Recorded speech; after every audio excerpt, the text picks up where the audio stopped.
one of the things that I admire and like, we always want to know, I'm trying to grow my team, I'm trying to build my business. One of the things that I find fascinating about Veronica and I admire about her is there's certain people in your sphere that they have a good aura, people gravitate to them.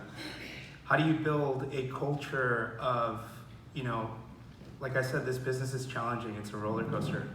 How do you attract and hire for the right culture fit? Because hiring for the wrong culture fit is toxic to your business. It'll cripple your business. Veronica embodies everything that she's just magnetic. She's a leader. So I admire her for that. She's gonna talk to us about what we need to do as we're growing teams. How do we attract for the right fit? How do we grow our business? What do you need to be looking out for as we head into 2022 and beyond, or close out 2022 and beyond? So I'd like to give you a big round of applause, Veronica.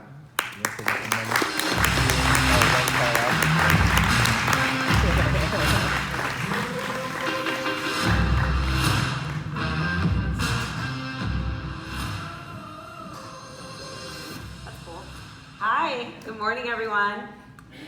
I am so excited to be here, and you guys are going to hear from someone that's really special to me, my partner, my COO, the person who really makes everything happen. You're probably going to like him a lot better than me after when he comes on, but I'm just going to actually do my part and tee him up. But hopefully you guys can get a real good snapshot as to what it looks like to run a high-performing team. How many of you guys have teams? Awesome. How many of you guys aspire to run a team? Okay, see me later. I'll give you the real, the good, the bad, the ugly. But, thanks, Ricardo, for what you said, because really, building a team is, Eric is going to probably go over that as well. It's just bringing a collective group of really awesome people together who have a similar mission, who really want to come together and, build something that's impactful, that's special. And to me, that's what I finally came to realize after a decade of running a team. This week, I was telling Sunit, and I think it was Keith last night, we won the #1 team in our market. Out of 24,000 agents, we won the #1 team for the very first time in Orlando. And the team that always was the #1 team presented the award to me, and I was very emotional about it because I was like, we've been working on this for a decade. So what we're gonna share with you, it's been a decade in the making, and hopefully the mistakes we've made and maybe the things that we've done right can help fast track your team, help you avoid some of the mistakes that we've made and accelerate you getting your team to where you want. It wasn't about becoming #1, it was about what we actually were able to do.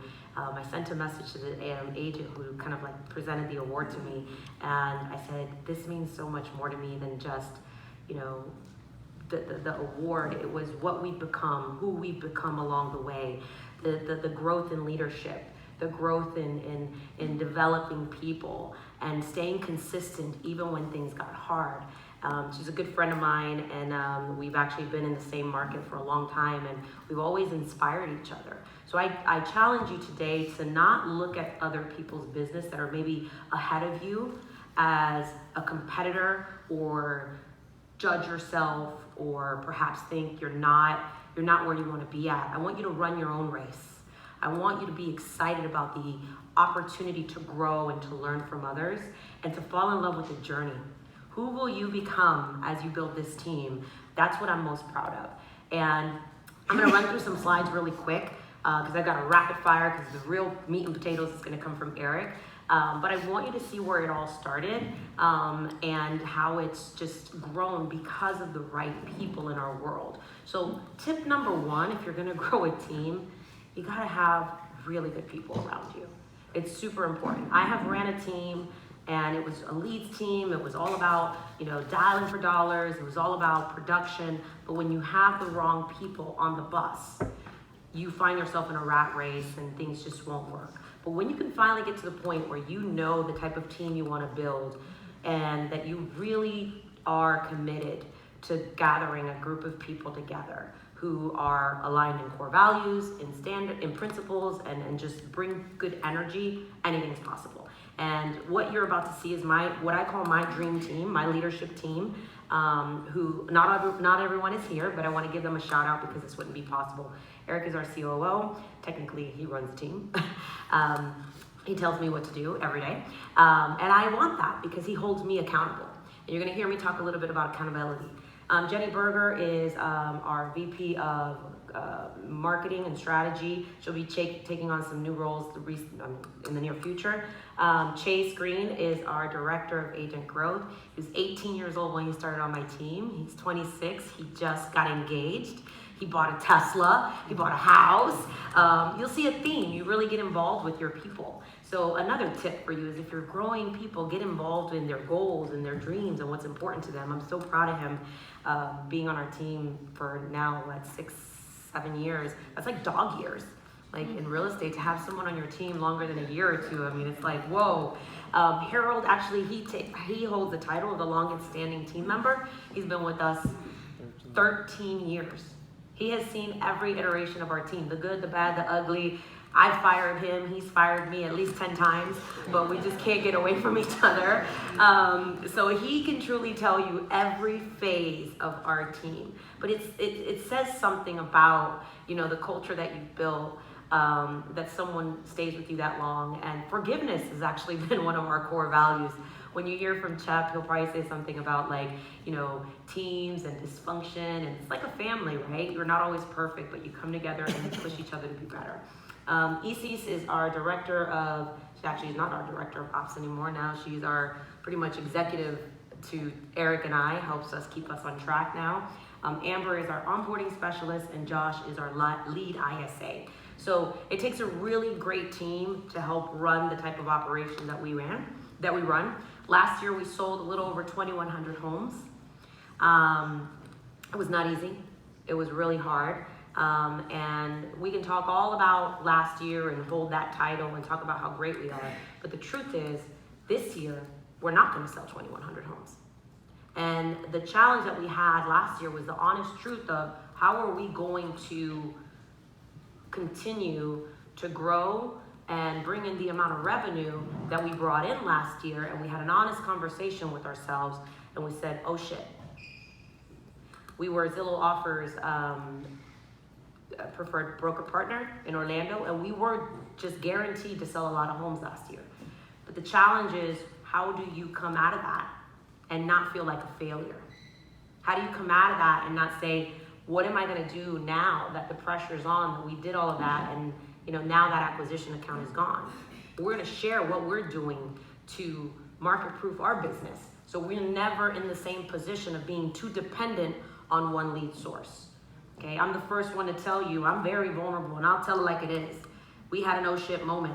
That moment wasn't in 2022 because we knew that was coming. We knew there was an expiration date. That moment was in 2021, right around the end of Q3, beginning of Q3, where we took our team out to, I took them to Puerto Rico, and we sat and said, how are we going to really come out of this and make sure that we can still generate the income, the revenue that we did while building other ancillary services and pillars to our business, which is what we're going to talk to you a little bit about. Before I go into that, I think it's really important that every team has a clear mission. Every team has clear core values. I don't mean go and rip them off of Google and just copy and paste. I mean, get super, super intentional as to the type of team that you're running. These are our mission. This is our mission statement and our core values. I'm happy for you to take pictures, whatever you want, rip it apart. But this reflects us, right? Our culture code, who we are, the mission that I'm on is to inspire more people to become great. Real estate just happens to be our vessel. And as I go over our team and what they've done, you'll understand that I'm more on a mission to impact their lives so that they can become great than selling another home. But as they become better and they lead, we just happen to sell more homes. So you're going to find a parallel in those two. This is my vision: to inspire the heart, art, and science of the real estate industry into the future. If you take a look at my operations team, they're all young. I like them young because I want them to lead into the future. They've got a lot more stamina than I do, and and I love their creative ideas. I do believe that I'm kind of the heart of the team, while I also cast a vision. Eric is the science of the team, and there's art, which you'll hear a little bit about marketing and my passion for marketing as well. That's why I have the pretty slides, and his are going to be in black and white. It's how we think. We think differently, but we honor each other. This was the retreat that we stood overlooking the ocean and just thinking, what are we going to do? How are we going to do this? Have you guys had that moment in your business where you said, the market's changing, what am I going to do? It was raining opportunities. Last 2 years were great, right? After we got that initial shock of COVID, then we were like, interest rates at an all-time low, it's raining opportunity, buyers, sellers, I'm selling the house in less than 2 seconds, right? And then the industry was ripped from under you, right? So you probably are going through right now what I knew was gonna happen a year ago. But mine was just it was a different change, because we were selling 100 to 200 homes a month. And I knew that was gonna come to an end. Imagine getting the call and saying, hey, effective August, we don't need you anymore. You gotta keep a smile on your face and act like, okay, not a problem. I'm so glad this is ending. I don't love all the money I'm making. Lies, okay? Reality is, you're like, okay. Then you got Eric saying, what are we gonna do? And then I'm like, I don't know, we'll figure this out. And then they're like, never mind, psych. You gotta do it till October. Never mind, psych, you gotta do it to January. But we knew it was coming to an end. You didn't expect the market to change so quickly. I knew it was changing. So I had a head start, but I was scared. How many of you guys had a little fear right now? Mm-hmm. Okay, so what I want you to know is that I experience fear just like you do. It's just happened differently. I believe I had a little head start, but I didn't. Because the truth is, a lot of you guys are a lot better than me in your craft. You were probably a prospecting team. Maybe you did a lot more marketing. We're a heavy lead generating team. Okay, so we built systems around that. But also you're gonna see, and we're completely transparent, how our lead flow dropped, but we're excited to say that other areas of our business grew. So this was the meeting where it all happened, where we truly said, we have got to figure this out. Not just lead sources, but also leadership, vision, marketing, accountability, all of the above, recruiting. We're gonna talk a little bit about that. So I'm gonna run through these really, really quick. Eric, obviously he oversees the business, all revenue pillars. I'm gonna share some of those revenue pillars with you, because I wanna be completely honest as to how we're not just dependent on one area of our business. If you only have one income stream, I'm going to challenge you to think about other income streams of your business. And if you don't know how to set those up, we've got some really, really smart people in the room who can help you. Real estate team, title, mortgage, acquisition department, revenue share pillars, coaching platform, and then we have other things, podcasts, masterminds, and books and courses coming soon, which those are things, again, sometimes Eric yells at me about, but it's okay, because I have certain responsibilities to bring in opportunities and new revenue streams to the team, and then he focuses on the things that we can truly measure and see and touch and turn into now money. Control. All right, so he'll talk a little bit about our revenue share later on, about how he measures that and helps me. That's the highest and best use, one of the highest and best use of my time. I also coach as well. I'm one of Chuck's coaches. We do a lot of culture. If you follow us, you'll see that we do a lot of things in our market. We do a lot of events. We're partners with Orlando City Soccer. Our goal is to create an irresistible culture that people pretty much are attracted to. It's a magnet, and I think we do a pretty good job of it. We always have room for improvement, but what we have found is that when we hear people joining our team and we ask them the questions as to like, how did you hear about us? They've talked about our marketing, they see our social presence, and they want to be a part of it. We don't really have to sell a lot of who we are and what we do, because we do such a good job of showing what it's like to be in business with us before you're in business with us. I also think it's super important that whoever's building a team or looking to grow their team or unstuck, get your team unstuck. You know, there is something that's really important when it comes to being an authentic brand. People can read through your BS if you're just another team that's all about what everyone else is about. You are truly the brand, and you need to come across authentic, because if not, you're just another team leader, and you'll see agents hop from team to team to team.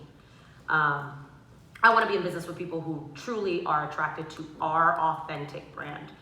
This is our office. We do a lot of events. We have career nights. We host events. We host masterminds. And this is we're going even more, becoming more intentional with this. It's super important for people to know that we're involved in the community, and these are things that this is how I built my team. This was before the lead flow. This was before the opportunities, and I still to this day, this is still something that's important to me, because I want it to feel authentic to who I really am as a person. And I was the girl that would out pumpkin pie you on Halloween or Thanksgiving or every community event. I was there. If I couldn't afford to give giveaways, I was putting flags in every yard on the 4th of July, or finding ways to do things for the community. So if you don't have a big budget, I want to encourage you to do things that the community can feel your presence. There is no excuse why you should not be able to create a reputation of the local, hyper-local agent. Now we do it at scale. It's a little harder for us, so we buy the opportunities at times, or we can kind of, I don't want to say bully people, but we can. We can leverage what we have built over the last decade. But you have an opportunity to do so, whether you're farming in your community, whether you're looking to build a brand or break through in a community, to do the simple things that I believe move the needle. Is get your people into the community, get involved in the community, and go out there and help other people. Not just looking to buy or sell, but get with the local businesses and find out what they need to promote their business, and how you can identify what's important to them. Don't go to these businesses and say, hey, can I promote my business? Ask them, what can I do to serve you? Ideas and little things. I used to go to the little rinky-dinky restaurants, and if I saw they had menus that were dingy, I'd offer to go make new menus for them. I would offer to do videos for them, marketing campaigns for them, and those businesses became my ambassadors.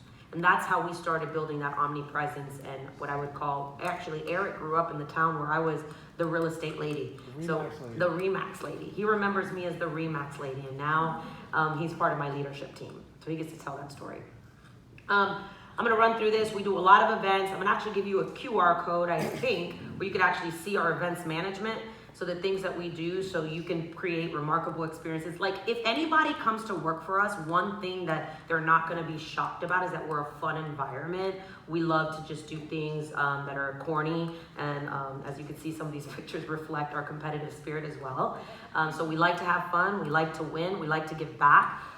We love people. For the most part, and for the most part, and I would say we get it done on our team. So supporting things that I also do that support our team, that kind of have it overflows. I do events, as you can see. This is an event where Chuck was at Relaunch Live. I do a podcast every Friday called Fire Friday. Relaunch Live podcast now. Our YouTube content. We help people kind of navigate their vision on their branding. We leverage our marketing team for that. But my goal is for you to see is that it's not just a one type of marketing. We're really, really intentional with creating this omnipresence.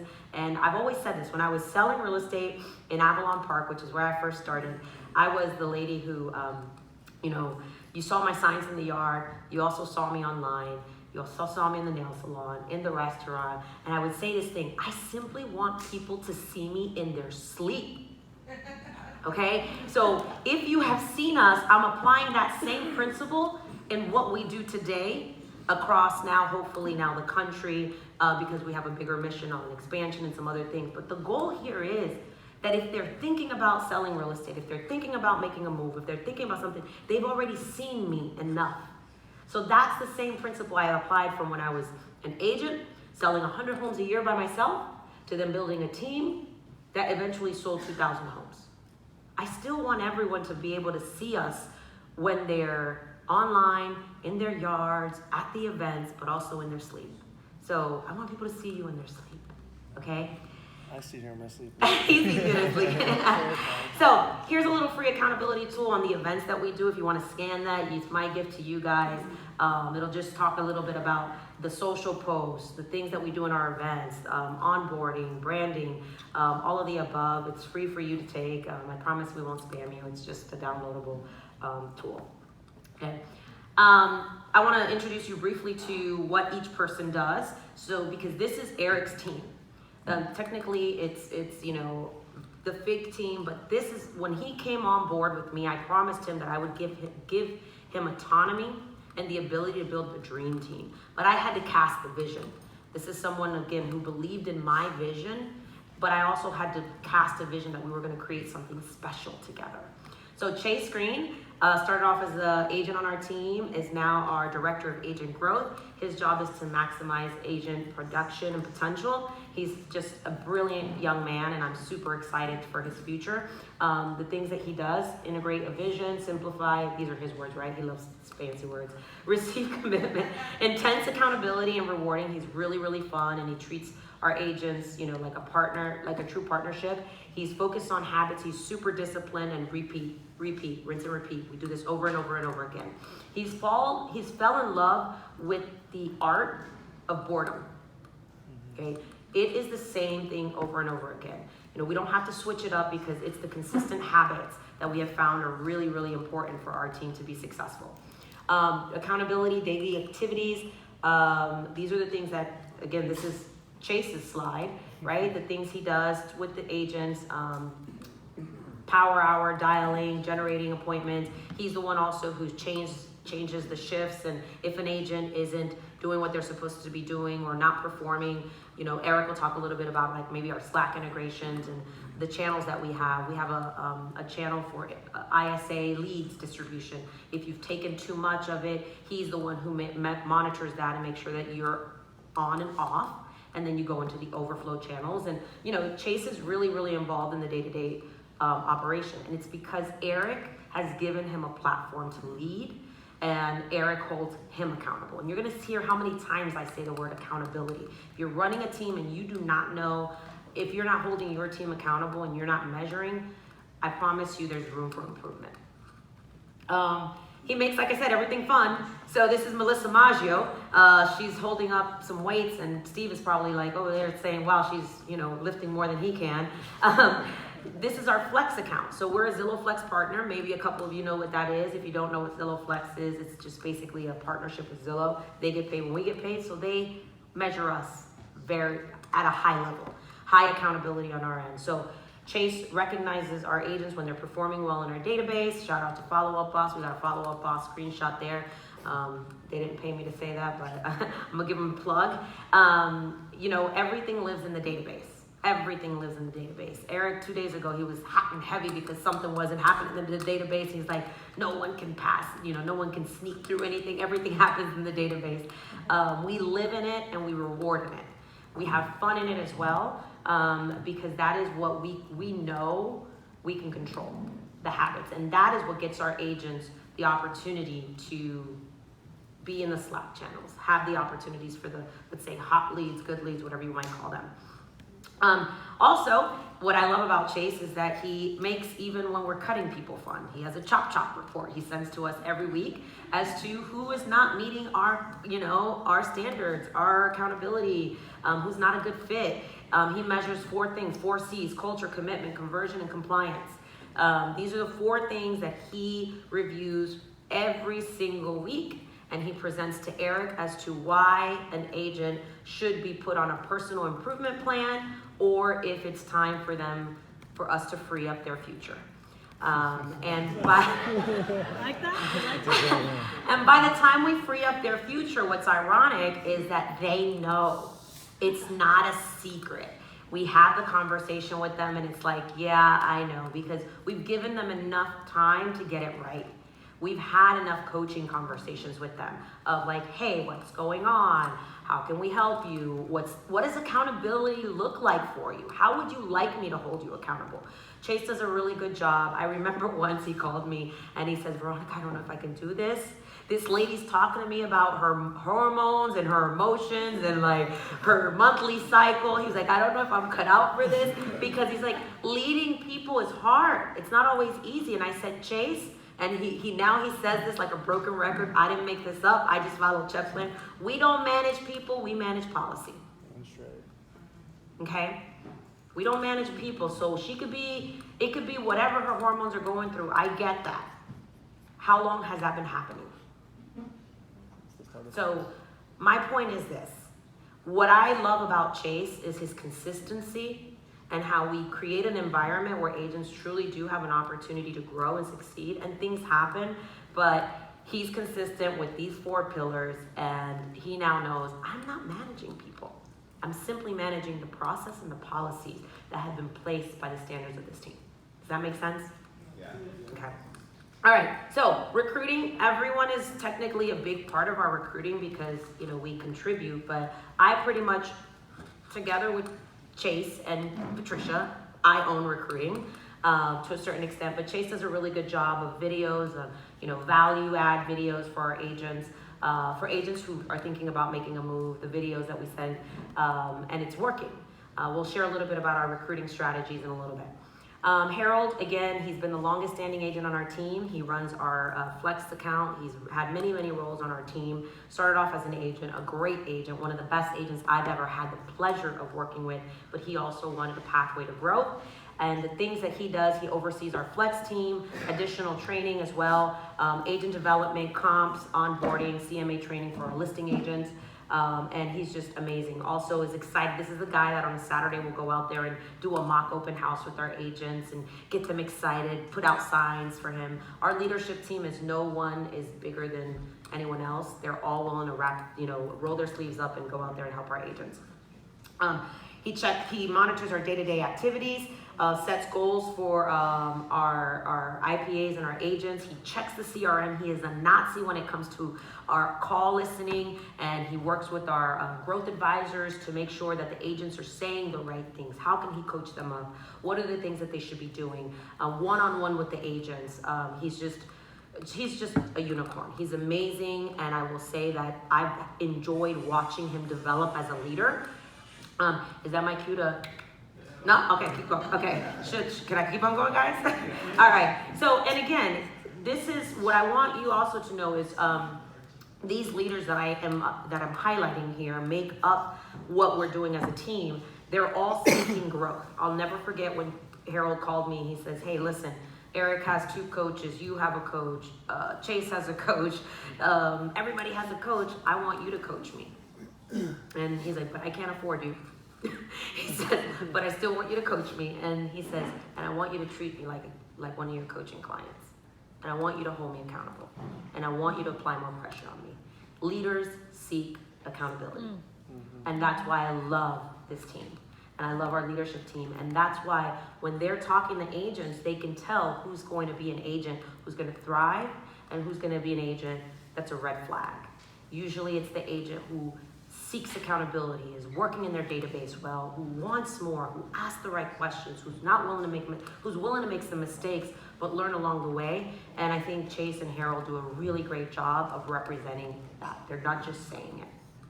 All right, so Isis is the one who is responsible for Eric being on my team. She introduced me to him, but she actually helped build out our TC department. She holds me accountable, and she has just done an amazing job of setting up systems, processes for our transaction coordinating, and just creating a more structured system. We were super messy. How many of you guys feel messy right now in your business?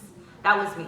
I felt so messy. I still feel messy. So I give you permission to know that that's okay. That's normal, but you can improve. She was one of the people who came in, and did that. And I had to be an honest leader. I was like, we're a hot mess, but we sell houses.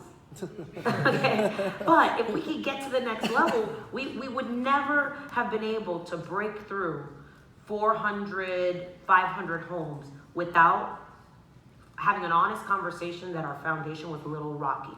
Okay, so if you feel that right now, there's hope. We're gonna show you what you gotta do. But it's really great when you have people that come in and have a desire to help you improve your processes. And that's what she did, and she did an amazing job. She actually had me fire my transaction coordinator that had been our transaction coordinator, not fire, freed up their future with us. Because we were just putting a Band-Aid over our transaction management. We really didn't have a pulse on what was pending, how many transactions, just information that we needed because we were outsourcing that. It was time for us to become a real team, big boy, big girls, and then now we run a real fully functional transaction management team as a result to her coming in saying it's time for us to have someone who's dedicated to us. Last year we had, I think, 2 TCs, and Eric built out some automations, and those automations allowed us to scale with some VA support, 2,100 transactions. So I think EC's did a pretty kick-ass job. Okay, post-closing experiences, closing gifts, client reviews. I'm super pumped. I mean, we have over 2,000 client reviews between Google and Zillow, right around 5 stars. Someone asked me the other day, they asked me if I have like some service. I'm like, yeah, my transaction coordinators are supposed to ask for a review. That's my service. But she says, how do you keep 5 stars? I was like, hey, listen, sometimes we get a 3, sometimes we get a 2, sometimes we get a 4, but we get enough 5s that'll drown out the bad ones. So don't flip out if you have a bad review. Like, just go get more good ones, okay? You learn from them and you grow from them as a business. But Net Promoter Scores as well, I believe our TCs get some sort of bonus. It's automated. It's automated. Yeah. Closing anniversary gifts are automated. Eric, after you hear from Eric, you're gonna realize my entire world is automated. Okay, pretty much. Our systems are automated. We have closing anniversary gifts, that's automated. Eric will share a little bit about that. And we invite our clients to our Fig Team Forever client page, which we're really, really excited to see that come more to life, where we do giveaways for our clients, giveaways such as Orlando City soccer tickets. We're raffling things off once a month, just to keep the clients engaged after the closing experience. I talked to you about me wanting people to see me in their sleep. Even our lock boxes are wrapped. So we had about maybe like 200 listings at a time last year at any given time. So it was really, really cool when other agents would take pictures on social media and tag us. I think they were trying to see if their offer would get accepted. So they were trying to butter us up. But every listing had the same branding. Every lockbox had the same branding. It was a recruiting strategy for us. Make sense? Okay, we'll talk a little bit about why recruiting is important. Amber's our onboarding specialist. She's the gatekeeper to, obviously, when a new agent comes in, the 0 to 90 days. If they are not compliant or meet the standards of what Eric, Chase, and Harold have in place, they do not move on with us. So the 0 to 90 days is very important. She is, just been someone that's been a great addition to our team.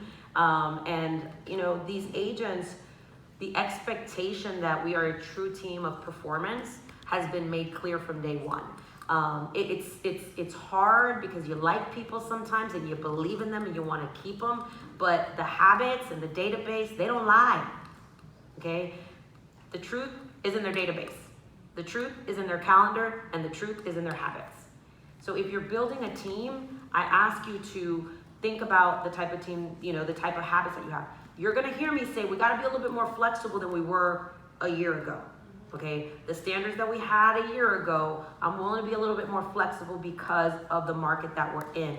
But flexible doesn't mean that we have to be negligent, okay? Because if a person isn't showing up or they're not doing things that they're gonna do, that doesn't matter what market we're in, they're not gonna be successful on your team. So be very, very clear on the type of team that you wanna build. The 90-day process, the interview process, the ideal agent, the type of things that we expect from them, it's all mapped out in this 0 to 90-day process. And I can share all of this with you guys as well. I'd be more than happy to share these slides. We do use a little bit of a couple systems that we use just to kind of see if the agent's gonna follow the instructions that we give them. You'd be amazed how many agents don't follow instructions. Mm-hmm. And that's usually a leading indicator for me that I probably don't want them to be on our team. We have a program for that, but maybe just not on our team.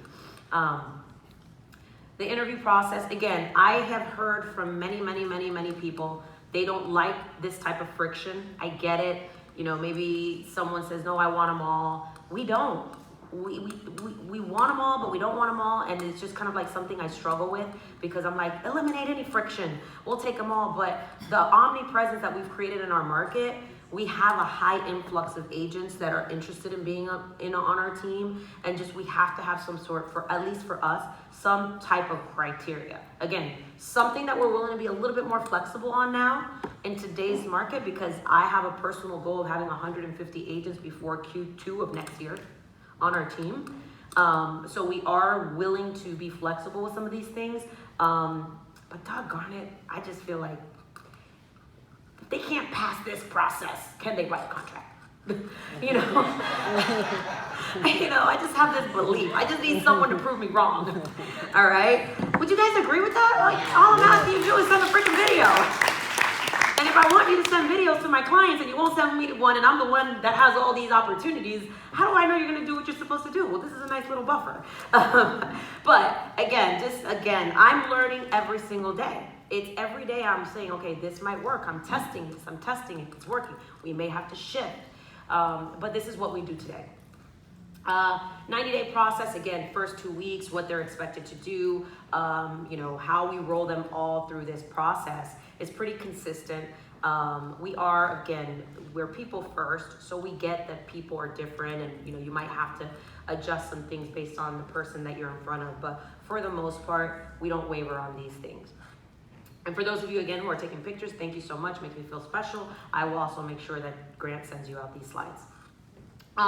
Again, what we're looking for, are you showing up on time? Are they professional? Are they present? Are they asking questions? Are they coachable? Are they doing the activities? Will they care for our leads? That's a very important thing. Like, will they care for our clients in our database? And you usually know based on the habits of how they're operating in the database. Is this valuable? Yeah! Thank you. Right now, the minimum standards is 2 pending contracts within their first 90 days. 2 escrows. Okay. I feel that's fair in the market that we're in. And, everybody out there, I'm going to be honest with you all. How many of you guys have heard the standard? 2 contracts a month. Yeah? It's bullshit. Sorry. I'll take an agent who'll do 10 a year. I'll take an agent who'll do 12, 14. In this market, I will, because it's not the same market we were in the last 2 years, okay? And we actually groom newer agents. But here's what's really cool. I got agents who are on track to do 50 deals this year on my team, okay? So if I can help them get their first 2 contracts in their first 90 days, then I can help them sell 20 homes, in the next 18 months. I need to know that they're developing the habits. I can teach them real estate. But the habits is what I'm looking for. And if you do this enough times, the rest will fall into place. So that's what my team is looking for.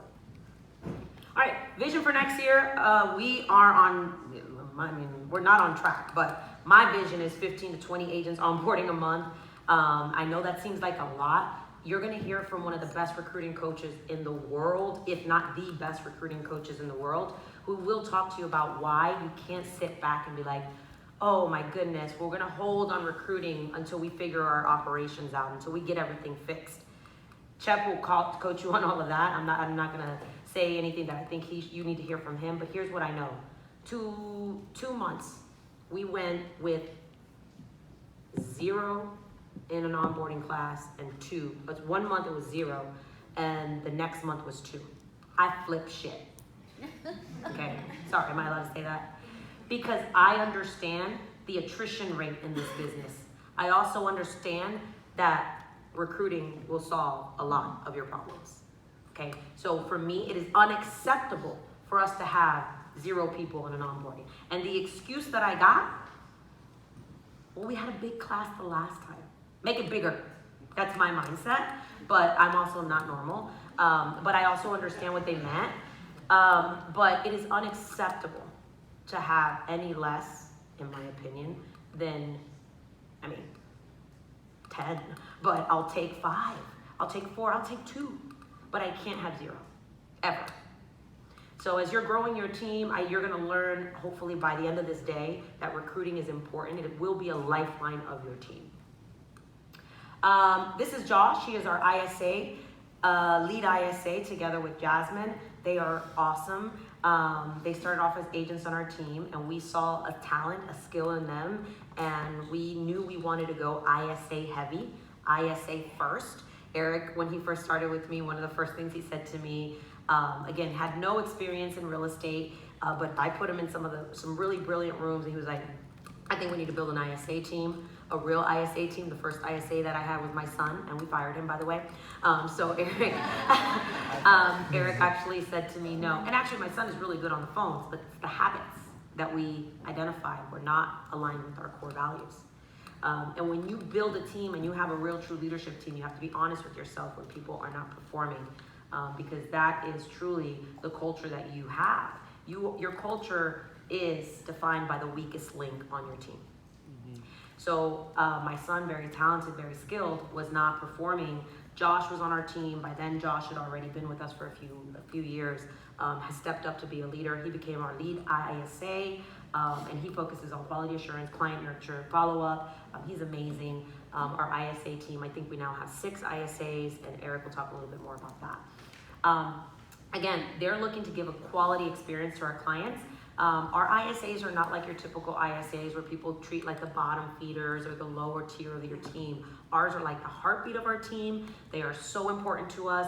They have autonomy to make decisions on who to give the lead to, who to take the lead from. They speak to the consumer more than once. They're doing videos. They're doing high intent introductions to our agents, and I trust them more than I trust my agents at times.